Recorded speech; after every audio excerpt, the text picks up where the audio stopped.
you were doing the freelancing work, and what did the day-to-day look like for you then? That you would have been right in the grind. Yeah, I mean, listen, because it was New York, it was very expensive to live in the city. In the beginning, when I first lived at my sister's house, in Staten Island, I would stay at home some days, but then also hitch a ride with them to the city. And you have to go sit in a coffee shop and like be at Starbucks, ask for a cup of coffee and a banana, and like grind all day in the Starbucks and like try to like get free refills. Like it was just like that was all the money I had, like coffee, banana, that's really it. $5 a day to like survive. And then, just on Craigslist and like, we didn't have social media other than Facebook really. Twitter was like, I didn't use Twitter at the time. And so I was just like grinding on Craigslist. I would like post 4 to 5 times a day of like, hey, anyone need a Kickstarter video? Hey, anyone need a wedding video editor? Hey, anybody need a promo video? And I would like make these signs and like all these like texts and just kept trying different titles and posts to try to market myself.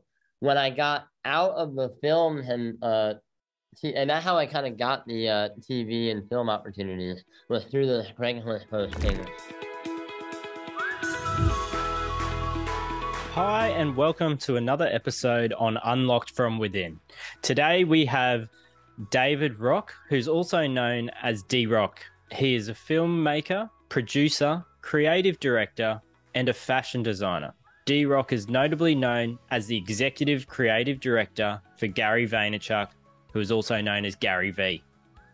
Over the past 8 years, he's been the director of the Ask Gary V show, creator of Daily V, and the storyteller behind quite a few of Gary's notable short films, and of course thousands of videos across all platforms on social media. He is in the business of creating stories around people and brands. Today, let's welcome DRock on Unlocked from Within. Hey DRock, welcome to Unlocked from Within. How are you? I'm well, bro. How are you? Yeah, good. We finally found a time to make it happen. So really looking forward to this episode. I'm just going to get straight into it and basically wanted for the audience to know more about and get starting from about your childhood and how that looked. In general, just like what I did as a child, or like what do you mean? Yeah, so in general, like just from when you were little, even on I believe you were homeschooled, and how that looked like and how you found that. Yeah, I mean, listen, I was born with a cleft lip, which is what I have on my lip, and had a lot of surgeries as a kid. And my parents, decided instead of keep pulling me in and out of school, they would homeschool me. And my mom also just didn't believe in the traditional education system. She had 2 older daughters before me, and then a youngest. So me and my youngest sister were homeschooled together. By the time, I made it to like senior year, my younger sister went into like a normal regular like high school. But then I went into college at an early age, probably around the age of 17. I was in college already, majoring in radio and television broadcasting. But a lot of my childhood was spent just like any other kid, like a lot of sports, a lot of activities. I will say that my mom pushed my creativity and allowed for me to have time to like work on my creativity. And so like, she would always push me like, hey, like, you want to be an artist, you want to be an architect, you want to be a chef, and like allow me to follow the passion and allow me to try and dabble in everything that I've liked. And at the age of 14, my oldest sister had a nephew, a baby, which ended up being my nephew. Actually, I'm sorry, at the age of 11. And so like we would go into like Brooklyn, and at the time we lived in Pennsylvania, which is like 2 hours away, but we would go into Brooklyn like almost every other week to babysit my nephew. And like around 2 or 3, he started like playing with toys, and like we started playing with Thomas and the Tank Engines and all these like fun like building sets and stuff. And my oldest sister bought like a video camera for him, like for us to film him. I started to fall in love with like the video cameras at that age. I was like, yo, this is so much fun. I'll make little like movies with my nephew and like the Thomas and Tank Engines and stuff. And then I was able to bring the footage home and actually edit the footage on my laptop in iMovie. And that's when I really started to fall in love with like filmmaking. I was like, wait a minute, you can like edit and add music and like tell a story. This is so cool. So by the age of 14, I kind of like borrowed, aka stole my sister's camera, and just started like film videos in the back of the woods with my friends and sister, and like we would just like make adventure movies and trailers and like all these like fun movies, and I would just like spend time editing that footage to make it interesting. I even like downloaded a ton of like videos off of YouTube just to like learn how to edit, you know. Watch a bunch of like YouTube tutorials. You know, there's this one guy, the Final Cut King, known as Zach King now. He's an incredible editor and storyteller and editing magician. And I followed a lot of his work, and I actually learned a lot of how to edit through him. And it's funny, like probably 4 years at this point, 5 years at this point ago, Gary and I got to meet him. I got to tell him, Oh, like, that's awesome. I yeah, like I like learned so much from you, and like it was cool to see him work. And so that's it. I mean, great parents, great childhood, homeschooled, kind of like really just fell into filmmaking. And like as soon as I graduated my 2.5, 3 years of college, I did an associate's degree. I actually got into a car accident while I was like working at Amazon warehouses, totaled my car completely. Wow. And my parents were kind of like, we can't like help you get another car, and I didn't have the money to do it. And I didn't really want to like stay in Pennsylvania. I always wanted to go to like film school. So I was applying to like Full Sail down in Florida or like NYU and the New York Film Academy and all that. And then ended up realizing that I didn't have enough money, and I didn't want to take out loans. I'm very frugal that way. So I just said, you know what? I'm gonna move to my sister's basement in Staten Island, live with them. They gave me I lived in their basement on the couch and lived with them for about a year and a half. Just literally grinding on Craigslist and like finding all these odd and then like video jobs. Didn't know how to charge, didn't know how to do anything. Got a side job at Best Buy. Was working at Best Buy, got fired, had this like wedding video editing job in Long Island, would commute from Staten Island to Long Island with no car, which ended up being like a car ride to like a ferry, a bus to a ferry to a train and walked about 15 minutes. And I did that every day, which ended up being like, that's commitment there. yeah, it was 6 hours of commuting, 3 hours there, 3 hours back, and like an 8-hour work day. And then like 3 weeks of that, I was like, this is not gonna work out. So I ended up leaving that job. And then ultimately just started picking up the freelance work again. Moved out of my sister's like basement a year and a half later.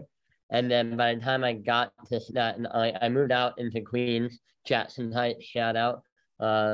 Lived there for about 2 years, worked on a bunch of film sets and TV shows, all independent and like smaller productions. Was like holding wires, getting coffee, all the classic like production assistant stuff. And then eventually realized I didn't want to like climb the rungs like that like matter. I wanted to like be more in control of the creative and like film and edit. So then went back into film and editing production on my own. Really learned how to charge and like started educating people on how to like charge as a filmmaker, and yeah, just started to grind as a freelancer. That's awesome. That's awesome. So how old were you when you went back to freelancing? So I was 19 when I moved to New York. Yeah. Probably like 21 and a half to 22. Yeah. Yeah. Awesome. Awesome. Yeah. And like from like, what was like one of the things that like, I don't know if you can remember, but like with the homeschooling, was there anything that stood out that you feel you use today in a positive way? Yeah, I mean, listen, I always wanted to be a filmmaker, right? Like Steven Spielberg, Peter Greenberg, like all the great filmmakers. I've always wanted to like tell stories and like create my Harry Potter or my Lord of the Rings or something like that. And I was drawing all the time, writing like fantasy novels, like working on like storytelling. And I've always wanted to be like the person who made the next Mickey Mouse or something. So when starting to work for Gary, 2 or 3 years in, it's a hard role. Like, it's a lot of work, there's a lot of like patience and everything. And I heard that he wanted to also build the next Walt Disney. And that's what kind of like hooked me to stay here for like the last 8 years that I've been here.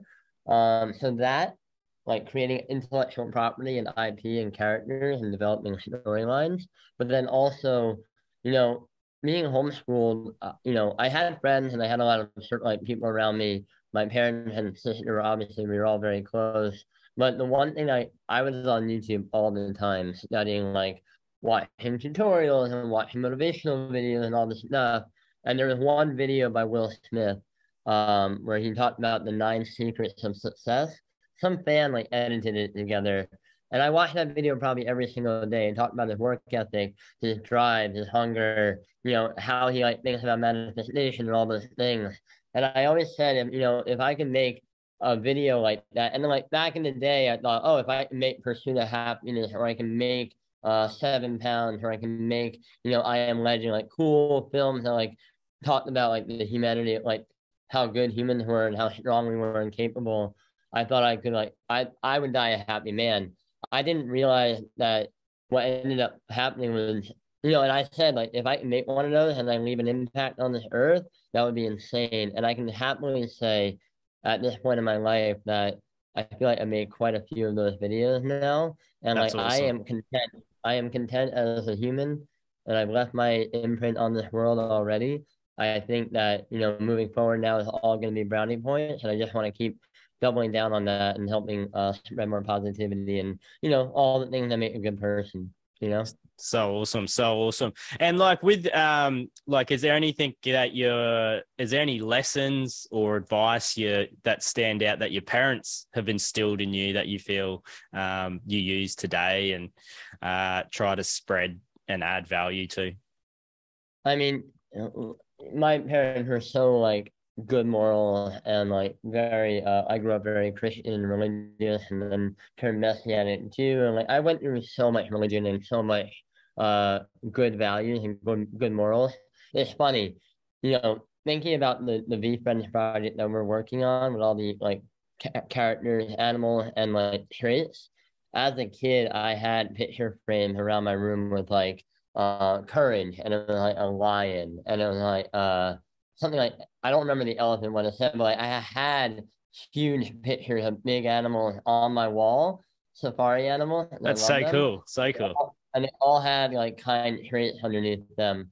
So I would say like I kind of was born into, I think, the role that I'm like currently living.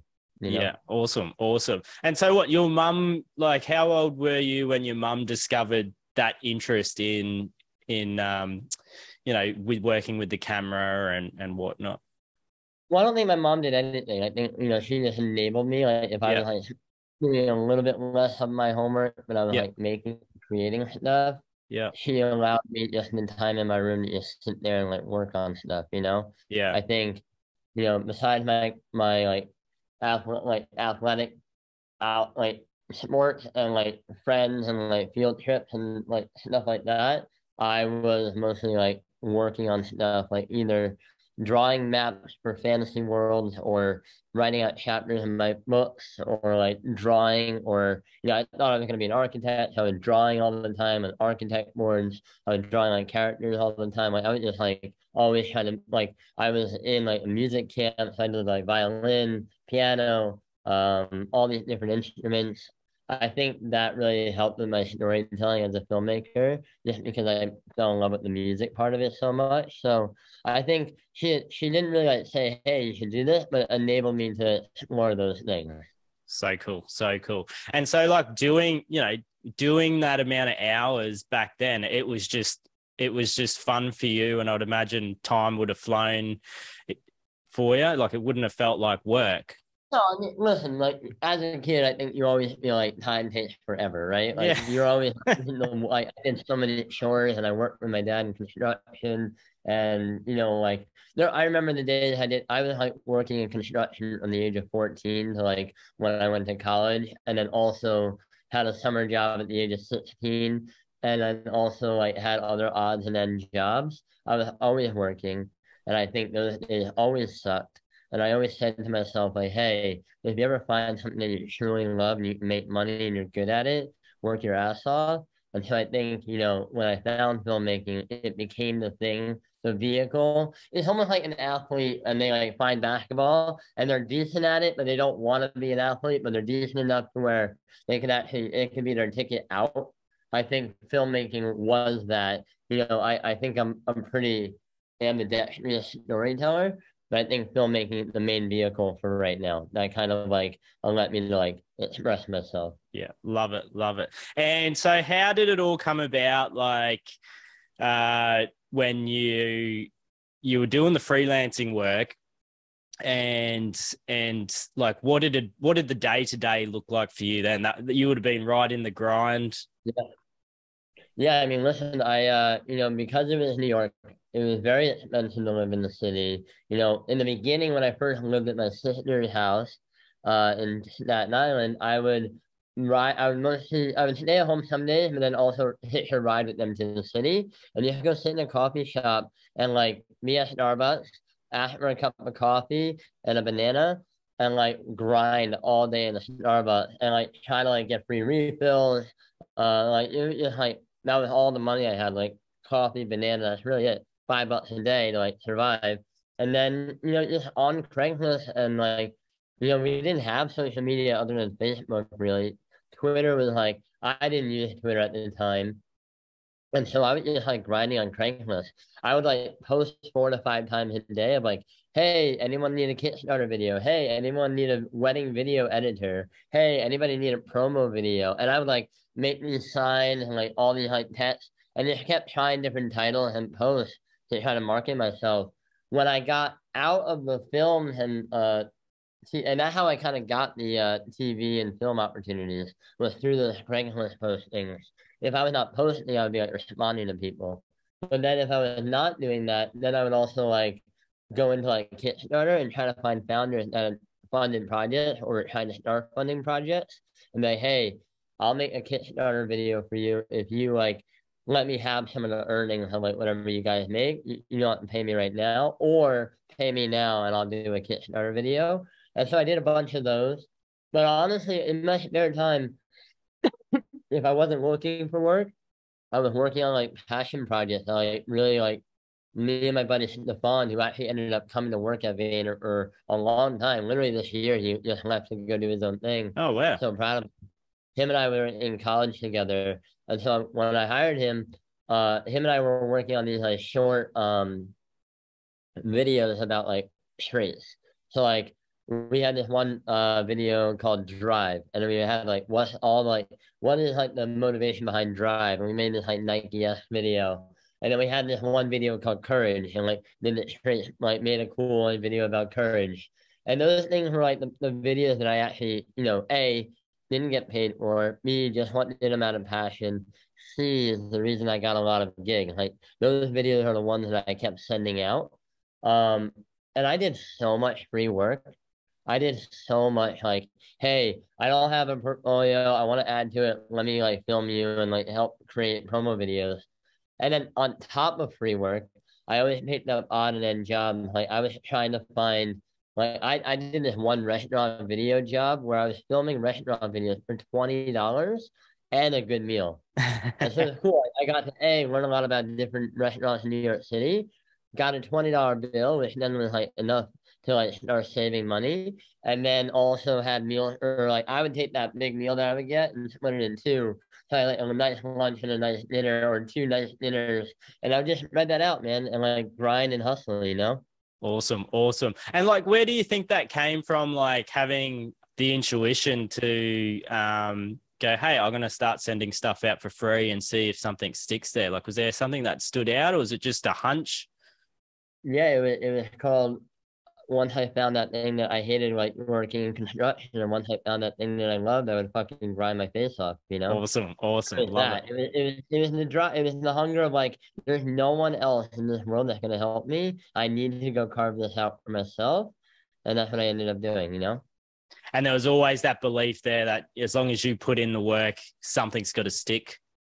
one quote in that video that Will Smith said was, we're gonna get on the treadmill together, but I'm gonna die before I get off that treadmill before like I quit, like to lose to you. And that always was like the thing. And like, and then also like there was another thing in that video where he was like, hey, you don't set out to build a wall. You set out to lay every brick as perfectly as it can be laid. And that's all I just kept doing, man, brick by brick, working, grinding, trying to figure it out. And like, I truly believe, like, even today, Gary says, hey, bro, like, we're wrapping up shop. I can't really do anything for you. I'm like, cool, I'm going to go make 10 videos about the most influential people in the world without needing their time or energy, just going online and sourcing everything, send it to them and say, hey, I can do this for you. Let me have a job. And I think I would do pretty well for myself. The same thing is if anybody wants to work for me right now with Gary or VFriends, if someone spent the time right now to make a great video of Gary Vaynerchuk, and I've said this many times before, and they emailed it to me, 90% of the time, if it was great, I would hire them on the spot. So cool. I mean, it's so crazy to me how many people will hear that on this podcast, not believe me, or believe that 900 people will do it, and they won't do it themselves. I would be sitting there editing a video ASAP.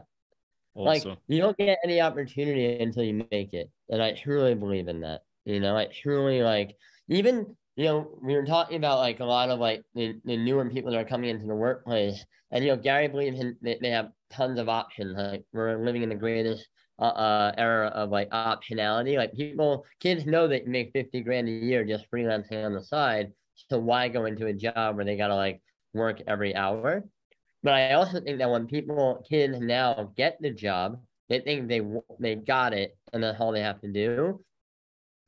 Once you get the job, is actually the time to actually grind your face off, double, triple what it took you to get that job. And I really believe in that. That's when the real work starts. 100%. Yeah, 100%. And so how did from there, how did I guess you could say the chance meeting, the connection with meeting Gary and that relationship evolve? Like where did it all start? Yeah. So, in the second era after the film set, when I was working for 2 years on my freelance stuff, I had actually learned how to charge myself. I was reaching out to a ton of entrepreneurs and business people. My buddy and I had started a podcast and a blog called The Launching Creative. And we were interviewing entrepreneurs and business people and marketers and people like that, like Chris Rogan and, I don't remember, John Lee Dumas and a few of the other like A-list like I would say like A-list like podcasters of the time. With Hal he had interviewed. So like we had done a few of these like interviews, and my buddy was like, hey, there's this guy like talking at Columbia University tonight. I'm like don't have money, and I'm like, any free event was like cool to me. So we went to this free event at Columbia University. This night is like 8 o'clock. And, a guy walks out in jeans and Nikes in the backwards, hat and the sweater. I'm like, yo, this is like the vibe. Like, I like this guy. I just got off a red eye from London. I've been working like on my new book tour. I loved his message that night.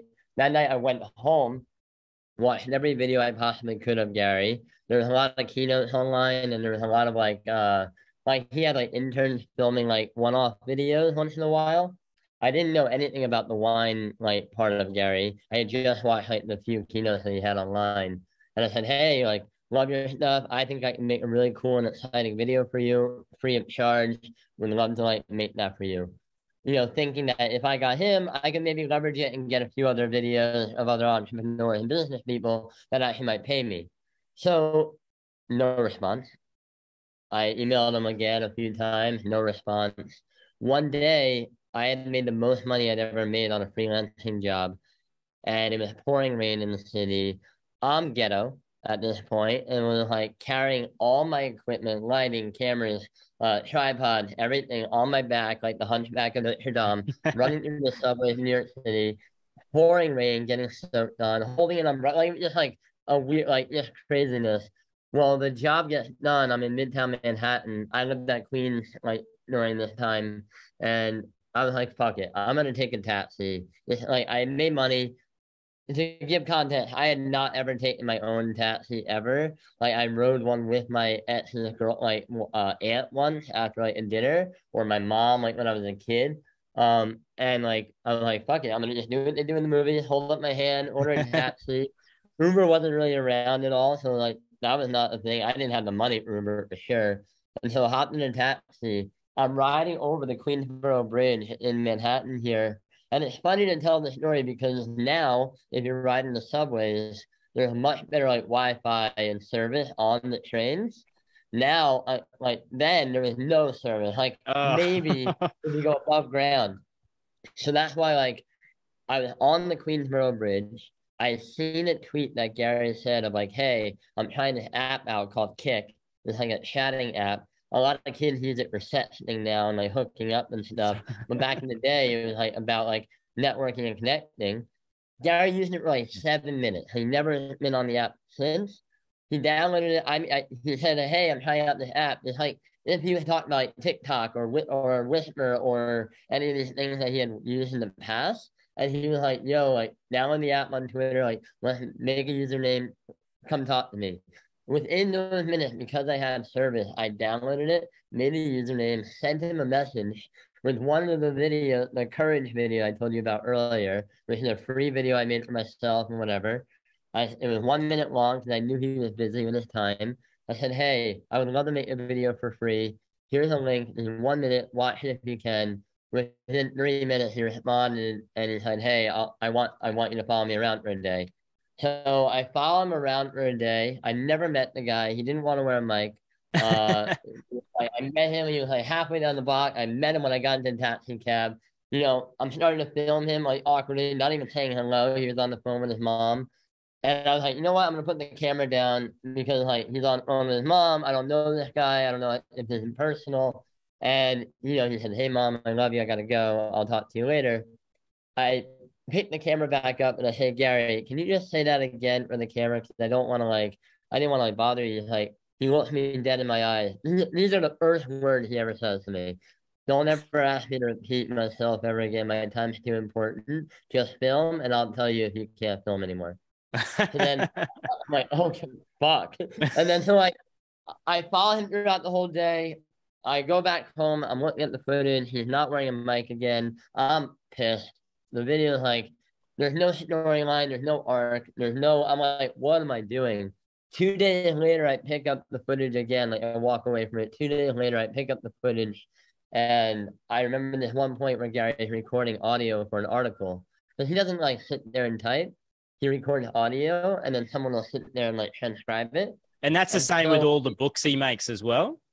Yeah. Yeah, Same with all the books he makes. I didn't know any of this at the time. So anyway, I'm able to use that audio. And the article that he's writing is called The Clouds in the Dirt, which is like his theory of like chase your dreams, but then also work hard and like do the dirty work, which ended up being a huge theme for us. So I make this film. I send it to him. I'm like, fuck, I hope this is like good enough.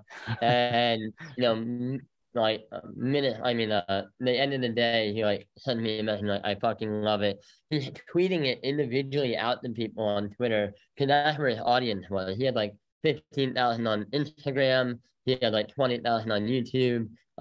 He had like 1 million on Twitter because that's where like all the tech room was when he like had early like all the wine stuff and all that. He was tweeting it out individually to people. I was going in and making an Excel sheet and like just copy and pasting everybody. I started finding their emails online, started cold emailing like, hey, I made that video of Gary. If you want one, da, da, da. I got like 4 different like video jobs off of that. Oh, that's so awesome.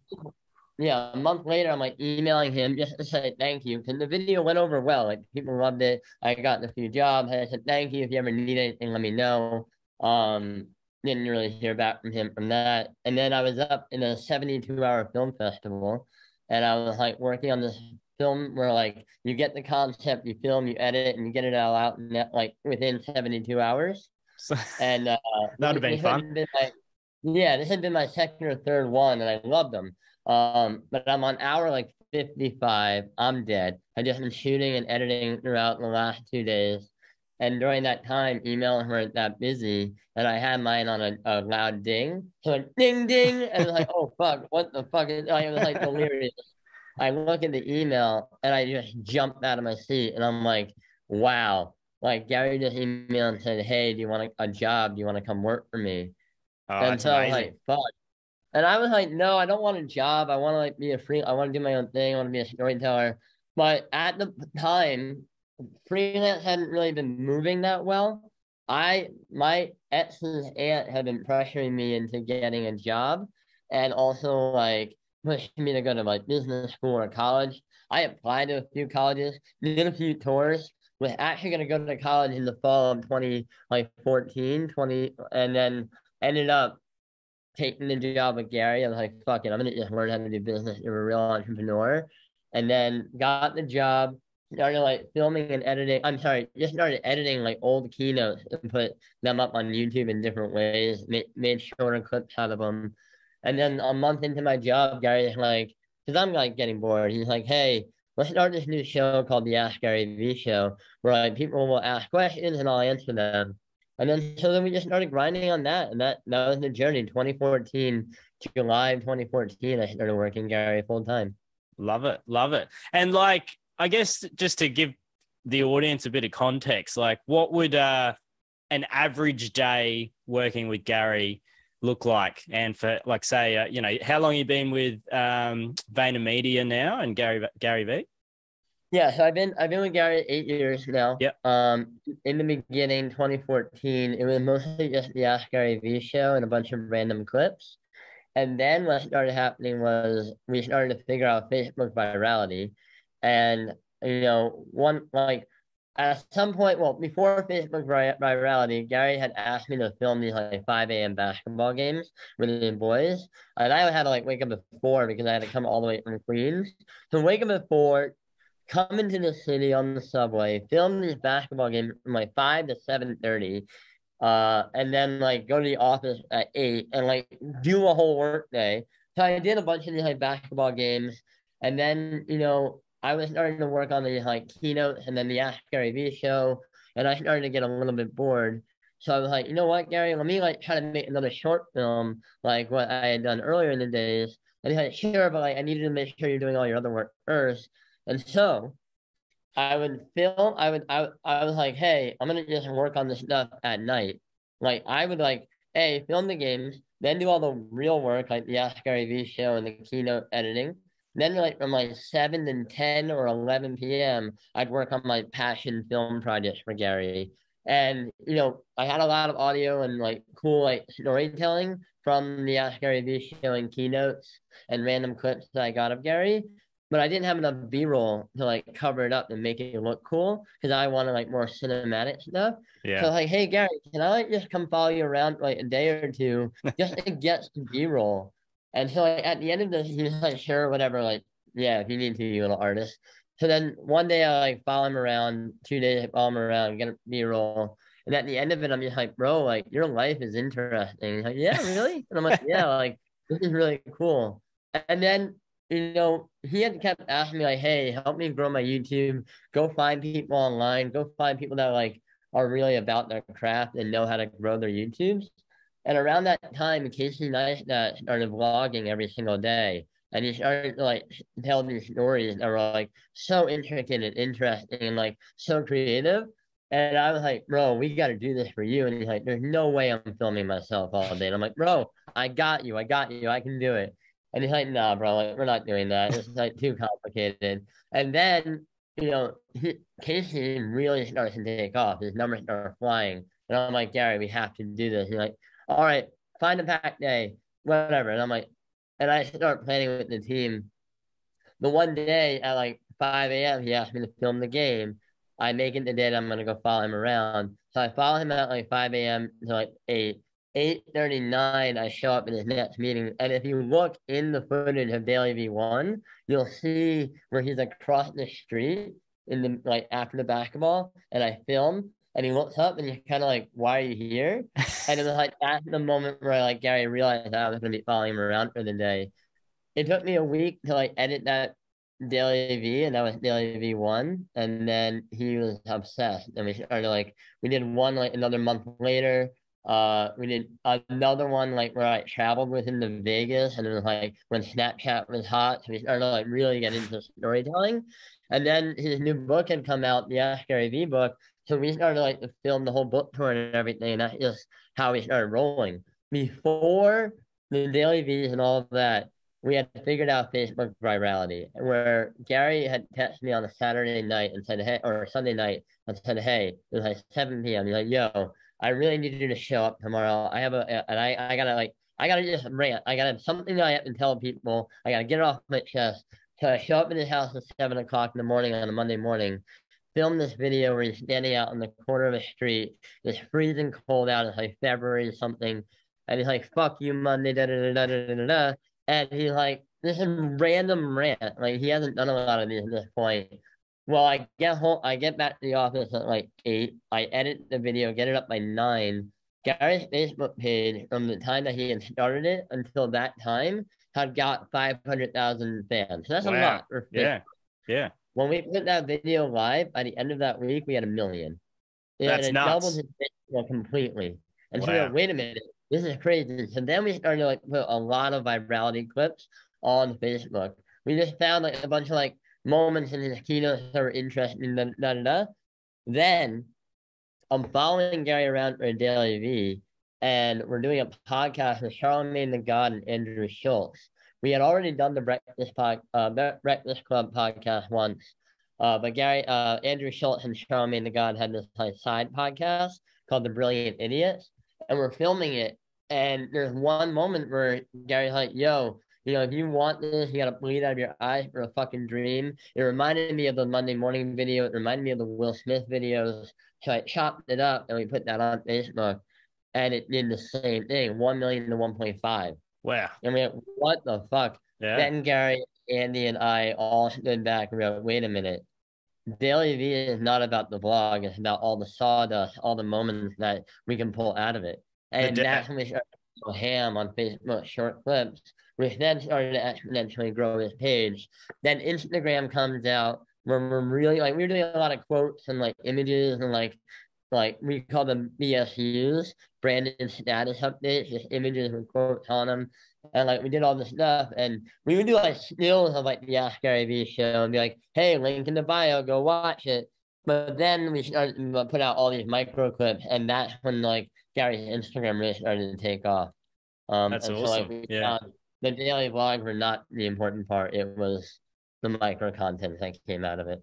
Hey, well, I think that's how I originally stumbled on Gary V's stuff. I think it was around 2014 from memory, and I was more on Instagram at that time. So yeah, so pretty interesting. And so like when you guys would do the Vegas trip or go to another state or another country, like would you be filming him like 1 in the morning, 2 in the morning, or would it be sort of around 11, or just whatever the day was, it just the day goes?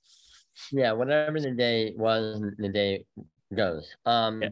I would say that like most days I would pick him up at 7 a.m. at 7:30 a.m. outside of his apartment, and I would get in the car with him, and we finish our days at 11:30 at night, and then I would go home and edit. Yeah. In the beginning, I didn't have to do the same day turnaround, so I would like go film a day and then edit for 2 to 3 days, and then film the next day whenever I was available. And at some point, I broke down. I'm like, Gary, I need help. Like, this is a lot. I really need help. And that's when I hired my buddy Stefan from Pennsylvania, where I went to college with him. Hired him. He became my editor. That him and I jammed on it. And then eventually, like, we just started building the team of like video editors and stuff. Yeah, I mean, there were some crazy days. Like, I've done some filming where I'm like filming all, like, we fly to Belgium, we film all day. I would edit from like midnight to 5 a.m. And then show up and edit and film Gary at 8, and we'd fly to another country, and I would just go from there. And then there were days where like, yeah, it's just like some crazy, like we flew to Dubai at like, landed at 8 a.m. after doing a 13-hour flight, landed at 8, shower and rest for an hour, start filming at 9 a.m., finish at 11 p.m., be on the plane home at midnight, fly right home from Dubai. And like we would do Dubai, Singapore, we would, like it was just like crazy. Like there was one year Crazy. we did 250 flights. Wow, There's that's crazy. 355 days in a year. Yeah, Like there's yeah, like it's funny, like Gary and I have like recently been talking about like some of the past, and he's like, "Yo, that was crazy what we did." Like some of that traveling, like after yeah. COVID, we're like, "We'll never do that ever again." There's just so much to it, you know? Yeah, yeah, awesome, awesome. And with like NFTs and VFriends, like where, like to you, what do you think is the impact and how it's helping people? What do you think's been the biggest impact with the creation of VFriends? Yeah, I mean, listen, I think, back in the day when I first heard that Gary wanted to build Walt Disney, he also said that he never wanted to like launch his own IP. He wanted to do like buy Bubblicious or buy Animal Crackers and rebrand them and make them into cool new contemporary brands, building off of like nostalgia. I always knew that Gary was creative and I thought he could always do more than that. And so one day he just like in January 2021, he realized that he needed to like do his own project after hearing about NFTs and CryptoPunk. So we just go to Malibu, he draws for 10 days, he comes up with all these like characters. We launched an NFT project. The people that we onboarded early on made a lot of fucking money because they actually listened. They bought ETH when it was low, and they bought VFriend. I didn't have enough capital at the time. We had been investing so much money into like sports cards before that, but a lot of people made a lot of fucking money off of VFriends. But then it's just an NFT project that we're continually providing value to the community. But I'll also like say this is another like 10, 15-year project, right? Like Gary's brand has been around 4 years of making Wine Library TV, and then 8 years of his personal content. That's 12 years of personal brand to get Gary to a level of like where he is today. I think we need another 10 to 12 years for VFriends to really start having like the Netflix specials, the Pixar and Disney like animation quality films, the books, the children's like toys, all the things that we're gonna do with the brand. I believe in Gary as a business executor. I think that he is more multidimensional than people believe. Seeing him build Vaynermedia from zero to 1,500 employees, global office, Vayner at Pure Wow, 1:37 p.m. and all these different Vayner Sports, all the Resi, all these like different things that he's been a part of. He's so wide touch and able to operate and hire the right operators to run these businesses. So I believe that we're gonna really turn VFriends into a monster, hopefully our Disney, and I'm here for the ride. So cool, so cool. And so like with Wine Library, so just to give a bit of context to the audience, like episode 1, he got no views and leading into how many episodes, just so people can understand, like it didn't just happen overnight. Like it's taken the time to get to where he is now. Yeah, so like kind of like what I said earlier, like Gary Moran was, he had 20,000 on Instagram. He had like, 20,000 on YouTube. He had 1 million on Twitter. And he was doing Wine Library TV for 5 years, and he put out an episode every single day for he put out 1,000 episodes. I always tell, and then he put out 1,000 episodes, and he wasn't where he is today.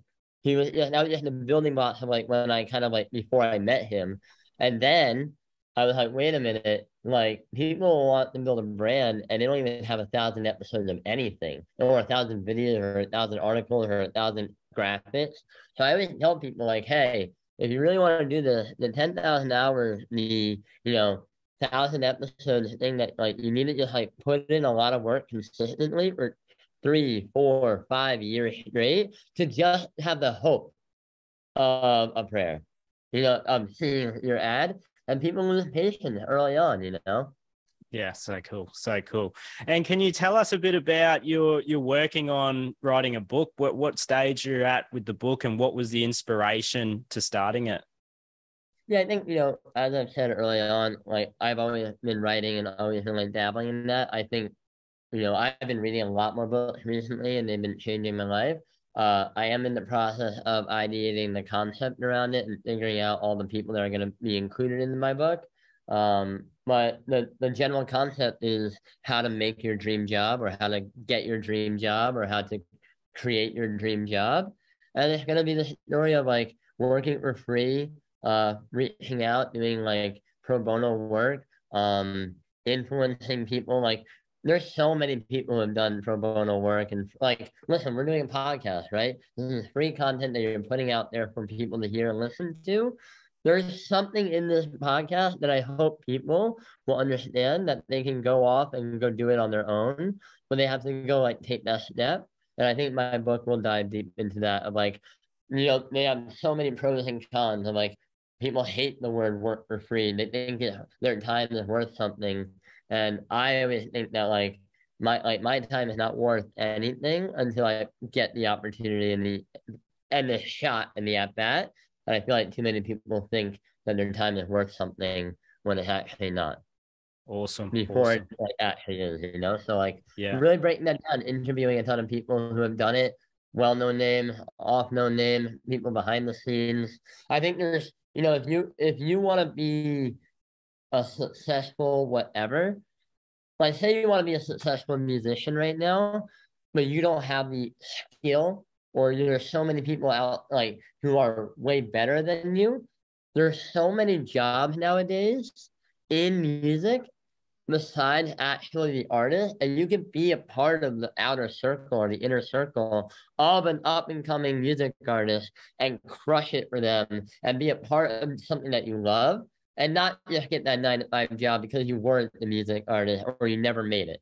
And too many people don't realize how many options there are around the thing that they love to do. So I want to like explore that. Either it be being, a content creator for yourself, or being a content creator, or, support for somebody else, Love it. Love it. And you've got a clothing brand. What stage is that at the moment? Yeah. So, I, for the years, have worked on a lot of like hoodies and like merchandise for myself. Brought up like sold a couple hundred of each of them. Loved the process, loved it, loved seeing like people messaging me like saying, hey, like this is very motivational. I wear it a lot just to like feel motivated. And then one day, I became a big fan of like Virgil Abloh and a lot of like these like fashion designers that were up and coming. And, I realized what I was doing with just putting quotes on hoodies and not really becoming a designer. So I started to design something every single day. The company is called Made By. I want to do a lot of collaborations and curate a lot of like up and coming designers, as well as come out with my own staple pieces. And I have a few plans. Like right now, I'm just in the ideating and building brand business. I think in the next 10 years, I'll have a shot at like having a real cool brand that I fuck with. There's a lot of like, I'm kind of picky with clothes, and I want to make the stuff that I want to wear and rock. And so like that's kind of, it's just gonna be a long journey, and just have fun with it. I feel like too many people. I have a very good understanding of how much time things take. And because if you hear my numbers, it's like 10 years, 10 years, 10 years, because I really believe that's how long it takes, right? The So it's really process. meaningful. Yeah. And like, by the way, if it's in 5, great. But at least I set myself up for the long-term thinking and not rushing anything. I want to be smart. 100%, 100%. And so if there's something like, is there something currently you find challenging in your day-to-day? Yeah, I think, like everybody, we all have things, and like we all lack patience. I think, back to me saying, hey, 10 years, I often say it out loud because I'm telling myself as a reminder often, but also like, in the short term, it feels like things take forever. Yeah. But just pulling yourself out of that thinking and working on other stuff. Like I recently read Atomic Habits last summer, which really helped me like build up smaller habits and then build up to a bigger goal. So I embrace that lifestyle a lot. But then also reprioritizing your goals every 3 or 4 months, I'll be on a flight or be sitting somewhere and be like, I need to rewrite and restructure what I want to prioritize. And I'll write them in a notepad in my phone, go on my calendar later on, put in things into my calendar to like as goals and benchmarks. And then I'll keep like reprioritizing that as like new things come in or new ideas or I start losing interest in one. I'm like, is that something I really care about, or should I drop that? And I think too many people say, hey, I'm gonna do this. They do it for 2 years and they're really not liking it the entire time. And they wait too long to get rid of that habit or that thing. And so I really am getting good at that, as well as saying no to a lot more things. And then I also believe in so yeah, reprioritization. Oh yeah, on day like things that over the last few years as a creative I've gotten better at is there are days where I can bang out like 5 videos, or Gary, like when I was in the heat of it, I could like bang out 5 Instagram videos, no problem. And then the next day I would come in and be like, I got nothing. I can't even make one. I can't even complete that. Like it's not even like possible. And so then, instead of banging my head and getting stuck and frozen on that, I would spend a lot of my time, oh wait, why don't I just do all the other bullshit work like email and like getting back to people and like, like filling out my health insurance stuff, do the stuff that wasn't creative. So then I kept tapping into when I feel creative, go all in, double down. Even if I had a lot of like priority stuff for my life, I would push it aside, go all in on the creative side. And if that took a day, 5 days, I just ignored everything else. And then when I lost that creativity spark, I would go into like temporary and like just all the other stuff around it. So I think tapping into like when you know that you're going to be more creative or not. Like nowadays, a new version of that for me is I've been doing 75 hard, where you work out twice a day. My favorite time to work out is 1 to 3 in the middle of the day, because I like waking up, getting to the office early, or waking up and getting to my laptop early, banging for a few hours on all the stuff that I have to do, take a break in the middle of my day, work out, get refreshed, shower again, get back to the office or wherever I'm working that day, and grind it out until the evening. And that just tends to be how I like to work. And because of COVID and because of like how our new world works, where you have a little bit more freedom, I think a lot more people should tap into like when they feel it from a creativity or work productivity level, and when they don't, and like keep plugging and playing, like when they like keep experimenting with yourself. Awesome. And so like, do you do any meditation or breath work or any daily habits that start the morning or start your day that you find if you don't do it, you're more triggered and reactive? Or yeah, I would say the one right now that I'm really prioritizing is the 2 workouts a day. Yeah. Like I'm on day like 19 right now, the 75 hard thing. Yeah. So there's like, quite a few more days left. So that's been my main one. And no, I think that comes back into the reprioritization of like like when I think about, hey, when I'm going through the 75 hard challenge, I'm gonna just follow the things that they have there. When I come out of it, I'm gonna try to figure out new habits and new things and like new hacks. Awesome. Nothing that ever stuck. I will say I've been doing like a chapter of a day of reading, and I think that really unlocked a lot of like micro habit hacks, because reading was difficult for me. I would read like 1, maybe 2 books a year if I had like a nice long vacation or I got really into it. Now I've removed the thinking about reading and I just read 1 chapter a day, and it like completely is unlocked. Oh wait, I don't need to read 3 chapters and then like the next day be like tired of reading. I'll just read one a day and remove the friction. And so I'm hacking with that stuff of like all my other stuff in my life that I want to accomplish. Hey, do I just design something for 20 minutes a day? And that's part of the made by thing. Hey, how much of my time am I focusing on? What's the most impactful thing I can do for VFriends that like I am working on currently? What's the most impactful thing for Gary when I was in that role that I could like work on? Awesome stuff. And if there was someone out there that is struggling, may have lost their job over the last 2 years, and they could be in their 50s or 60s and they need to work, like what would you say to them what would you say to them to help them, where they could start, what they could do? You said what age? In their 50s and 60s? Yeah, so my mom is 69 right now. She's still trying to find her passion in life, and she's still trying to find work. So this is very relatable to me. Listen, I think you're incredibly young at 60 or 69. I think you have 30 more years of your life. I always think of like back to like context of time. I'm 31 years old right now. You say that to a 50 or 60-year-old, that's 20 years more than me, or 30 more years more than me. I rewind it back of like, okay, what's 20 years ago for me? And I say, oh wait, 20 years ago was like when I was, you know, uh 11. And so 20, like I was a baby and so much has happened in 20 years that I think if you're 60, you have until 80. That's a lot of time to think you don't have anything to do, or like no more impact or normal. Like there's so much time, and like just keep taking care of your health. Do your doctor checkups regularly, and like eat healthy and live a healthy lifestyle. And then I would say like surround yourself with younger people, and like surround people with like new ideas. And like sometimes it's relocating to a place that's more inspirational for you, or just putting yourself like listening to podcasts, or pulling up motivational videos, or like reframing your mindset to think that 60 or 50 is not the end of your life. It's just half time, and there's so much more time after that. So awesome. So, and then just one last one. If it's a person that's they're 15 or in their 20s and they're frustrated, like they're putting, throwing stuff out there in the direction they want to be going in, but nothing's sticking, what would you say to that person? Yeah, I mean, listen, right now, I wish I wasn't passionate about one thing, honestly, because I have an ADD or a creative mind, and I just want to try everything.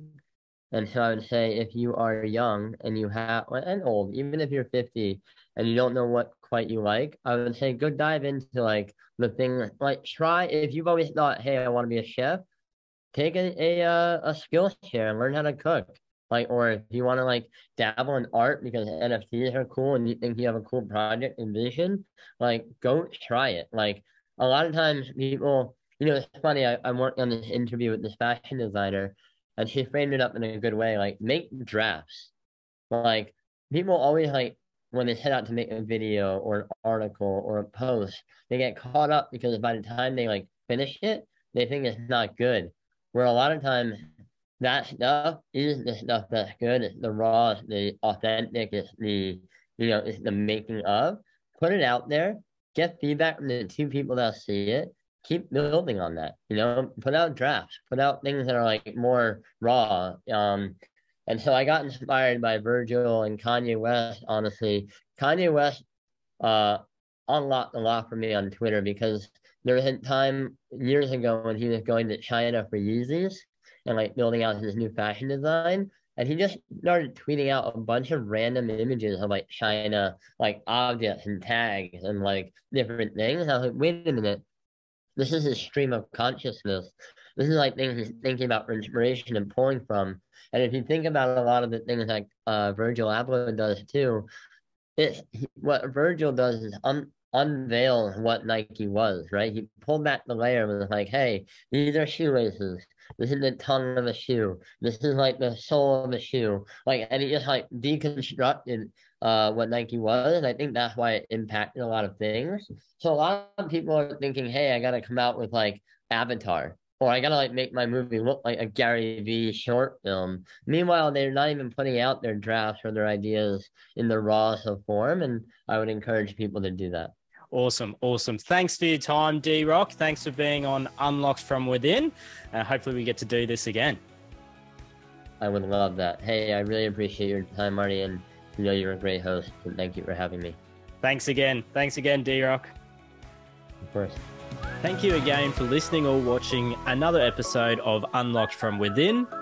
Could you please like and share the podcast with anyone you think it would help, and please leave a review and subscribe. You can check out DRock on Instagram at DRock and his fashion brand at Made By, Twitter at DavidRockNYE, and LinkedIn David Rock. Thanks again. Please like and subscribe. Thank you.